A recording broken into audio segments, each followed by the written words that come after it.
Korean today. We have bulgogi with the rice, black beans, kimchi, shrimp paste, rice cake. What is this? Cheese kimbap. Cheese kimbap. There we go. You know who this is? Christine. Oh, we have beans, and we have anise. We have a little bit of soup with her ramen. Yeah, very, very nice. It looks lovely. There's Annie. Annie's been out today to turn around and pick up a third honours at the Dean Listers. Yeah, but she doesn't have a certificate. She doesn't have a medal. I spelled her name wrong on the form. There we go. Have to remember, in the Philippines, you've always got to pose with your food.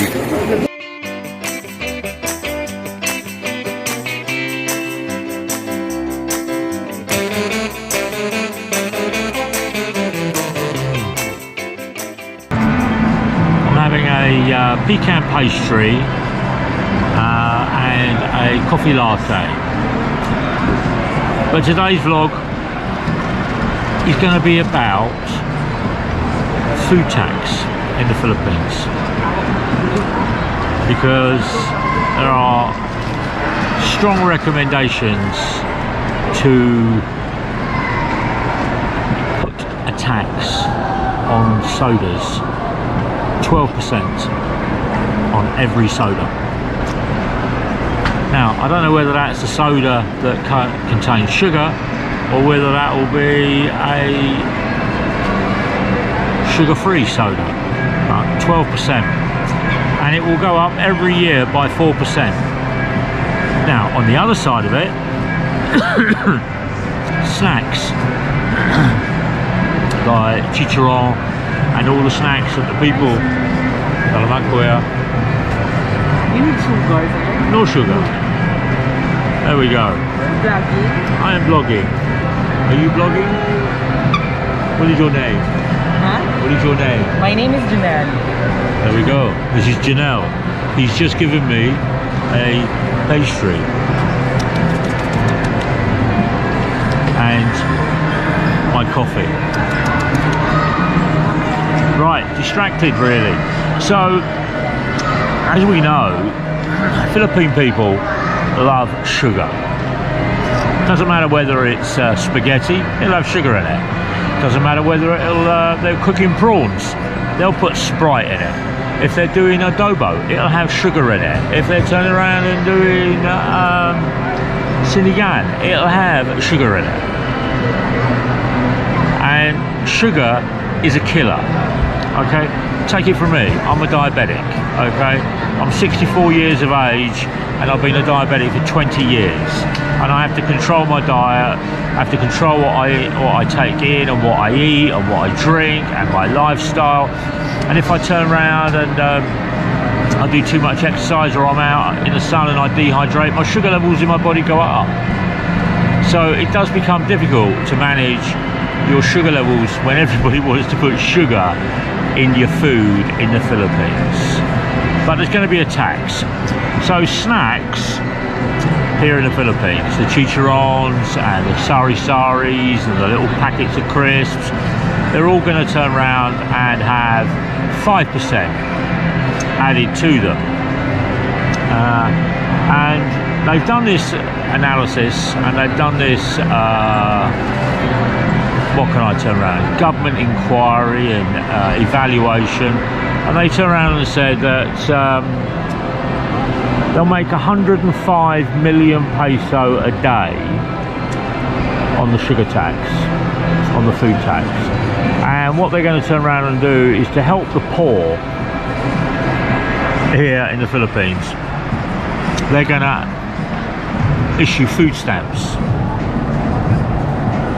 Well, issuing food stamps, for me, is a no-brainer. That's a scam waiting to happen, isn't it? Somebody is waiting to turn around and print their own stamps and go out there and start doing the dodgy deals on the back of the poor people. There are a couple of academics from Ateneo and other universities around the Philippines, And they've come up with a different idea to turn around. It's to turn around and set in policy through the Food Development Agency that certain food products, or most food products, will have limited sugar added or put in the processing by the manufacturers. That will reduce the sugar. I don't know whether that will stop people adding sugar when they're actually at home, I don't know. But those academics have also turned around and came up with another idea, which is about wealth tax. Increasing the tax on the wealthy in the Philippines will generate more than 500 million a day. But somebody somewhere who's most probably wealthy doesn't want to turn around and go down that route. He doesn't want to. So the wealth tax ain't going to happen.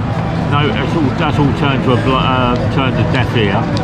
The sugar tax will come in, and it will go on sodas, cakes, sweets, pastries, meals, and snacky items.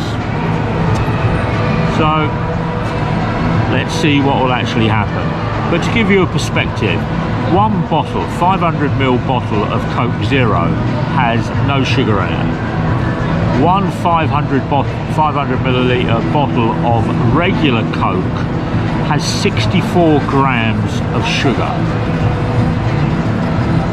That's a lot of sugar in it. That's a lot of sugar.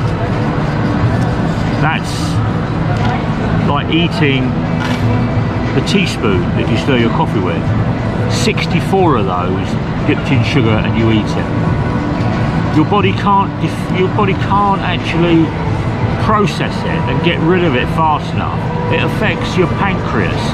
It affects your insulin production in your body, and then your body turns around and shuts down insulin production, which means you become either type 2 or type 1.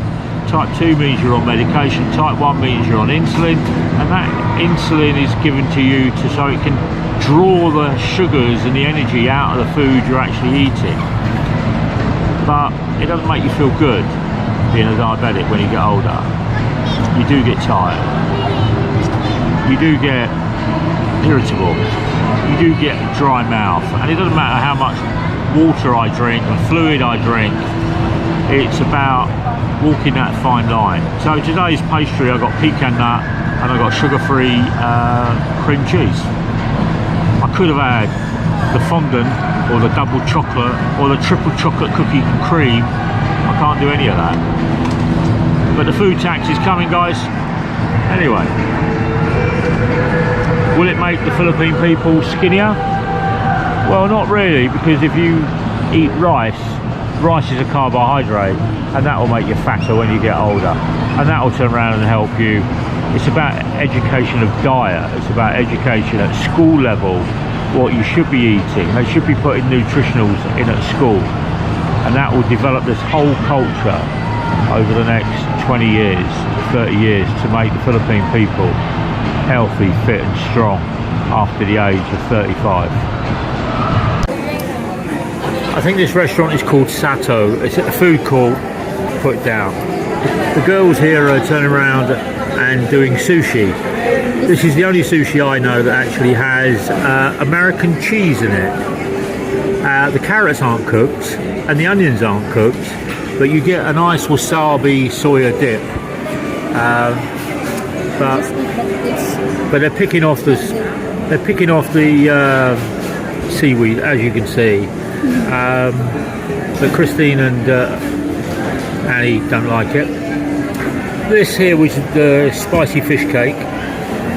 Christine liked the boiled egg, so the fish was okay.